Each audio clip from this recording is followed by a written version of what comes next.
Assalamu alaikum everyone. My name is Ehsan and I'm the father of Abbas Maksud, who is a 9-year-old kid.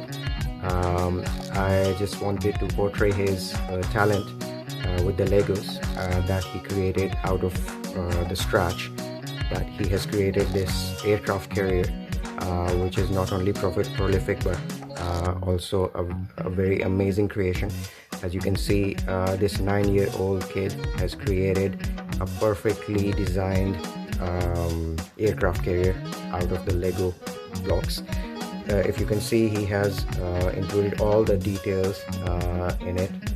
The aircraft carrier, that this includes, as you can see, it includes the aircraft itself and the radar system and even the boat, an emergency boat. He has included all these details into it.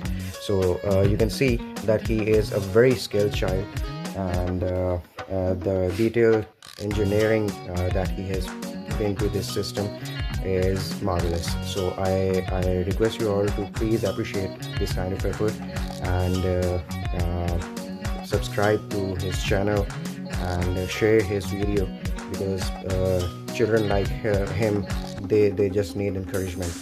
They just need to be highlighted for their efforts. So I hope he can do way more than that. As you know, that with Pakistan we currently do not have any aircraft carriers. So children like him, if polished properly, can excel through their career, and they can definitely do way more for Pakistan. Thank you so much everybody. Please subscribe and please appreciate my child. I hope this will help them grow. Thank you everyone. Stay blessed. Pakistan Zindabad.